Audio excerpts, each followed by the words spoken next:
السلام علیکم ورحمۃ اللہ وبرکاتہ۔ اعوذ باللہ من الشیطان الرجیم۔ بسم اللہ الرحمن الرحیم۔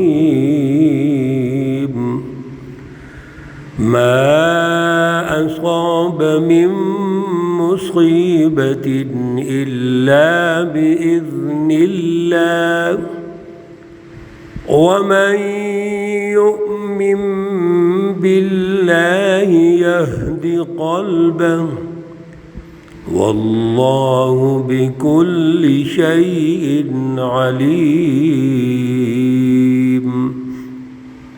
صدق الله العلي العظيم۔ اللهم صل على سيدنا ومولانا محمد النبي الأمي وعلى آله وأصحابه وبارك وسلم عليه۔ معزز سامعین و سامعات، پارہ نمبر 28 سورۃ التغابن، آیات مقدسہ 11، 12 اور 13 ہیں۔ اللہ رب العزت ان آیات کا فہم اور شعور عطا فرمائیں اور عمل کی توفیق اور صلاحیت عطا فرمائیں۔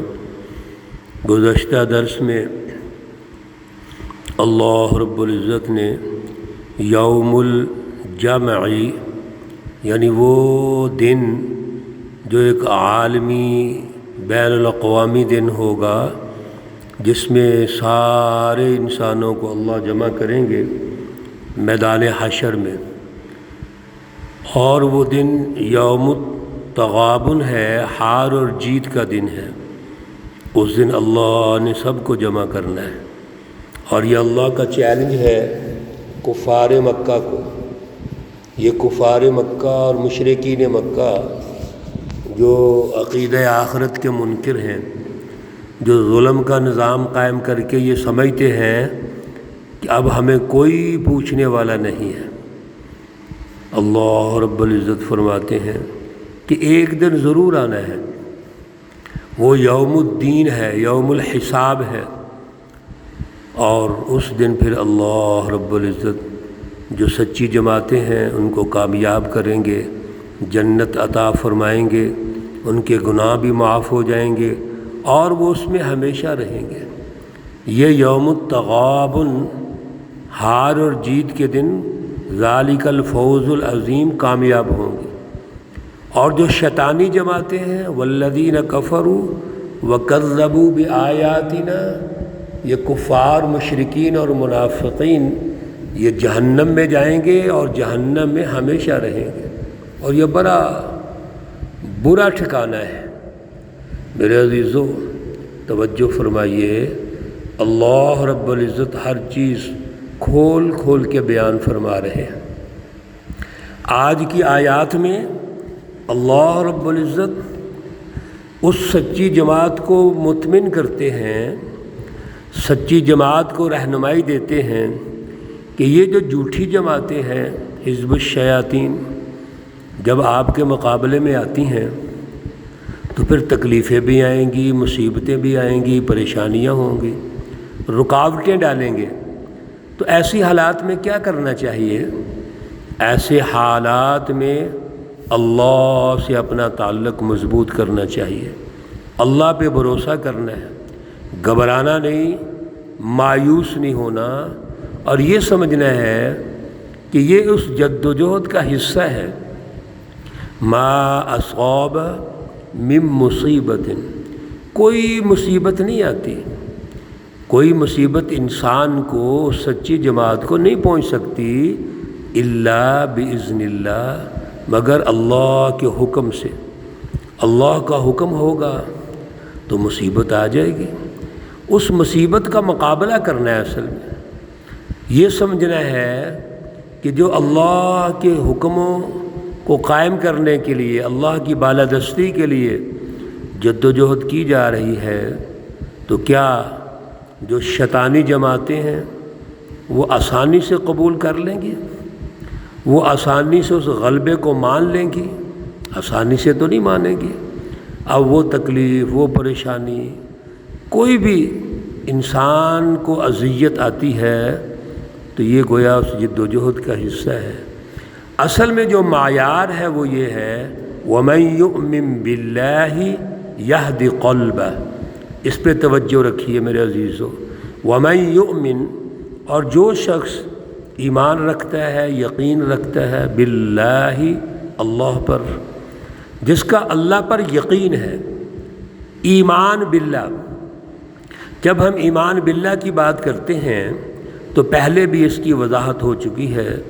اس کا مطلب یہ ہے کہ اللہ کے ساتھ قلبی رشتہ قائم ہو جائے، ہمارا قلب اللہ سے جڑ جائے، اللہ رب العزت کو سب کچھ ہم سمجھ لیں۔ جب اللہ سے دل جڑ جائے گا تو یہی تو تقویٰ ہوتا ہے۔ وَمَن يُؤْمِن بِاللَّهِ، یہ جب حالت آئے گی کہ اللہ رب العزت پر یقین اعلیٰ درجے کا ہو جائے گا تو یہدی قلبہ، اللہ رب العزت اس دل کو رہنمائی عطا فرماتے ہیں۔ جو دل اللہ سے جڑا ہوتا ہے اس میں کوئی خوف نہیں آئے گا، مایوسی نہیں آئے گی، پریشانی نہیں آئے گی، گھبراہٹ نہیں آئے گی، بلکہ اللہ اس مصیبت سے نکلنے کے لیے قلب کو، دل کو رہنمائی عطا فرمائیں گے۔ میرے عزیزو، یہ کیسے ہو سکتا ہے کہ آج دنیا میں اگر کوئی اخلاص کے ساتھ آپ سے دوستی کرے، محبت کرے، تو آپ اس کے دشمن بن جائیں؟ یہ کیسے ہو سکتا ہے؟ اور اللہ رب العزت کے ساتھ جو دوستی کرے گا، جو اللہ رب العزت پر اعلیٰ یقین، اعلیٰ نظریہ اور پھر اس کے لیے اعلیٰ شعوری جد و جہد کرے گا، تو اللہ اس کو کیسے تنہا چھوڑیں گے، بلکہ اس کے دل کو رہنمائی دے دیں گے، کیسے آگے نکلنا ہے، دل کو اطمینان عطا فرمائیں گے۔ الا بذکر اللہ تطمئن القلوب واللہ بکل شیء علیم، اور اللہ ہر چیز کو جاننے والا ہے۔ سبحان اللہ، کتنی پیاری گفتگو ہے کہ جب اللہ سے ہمارا رشتہ مضبوط ہو گیا، اعلیٰ ایمان اور اعلیٰ نظریہ ہمارے اندر قائم ہو گیا، ہمارا دل اللہ سے جڑ گیا، تو اللہ کو تو ہر چیز کا پتہ ہے، وہ ہمیں رہنمائی دے گا، وہ ہمیں کامیاب کرے گا، مشکلات کو دور کرے گا، رکاوٹوں کو گرا دے گا، لیکن شرط یہ ہے کہ اللہ پر ایمان ہو۔ اسی لیے پھر اللہ رب العزت فرماتے ہیں وَأَطِيعُوا اللَّهَ وَأَطِيعُوا الرَّسُولَ، اللہ کی اطاعت کرو اور رسول صلی اللہ علیہ وسلم کی اطاعت کرو۔ ان دونوں اطاعتوں میں کیا فرق ہے؟ وَأَطِيعُوا اللَّهَ، ابھی ایمان کی ہم بات کر رہے تھے کہ اللہ کی اطاعت کرو، یعنی جتنا فکر، فلسفہ، پروگرام، نظریہ، فلسفی، سب کچھ اللہ سے لو۔ اللہ رب العزت نے رہنمائی دے دی، قرآن پاک یہی ہے، پوری صراط مستقیم کی رہنمائی۔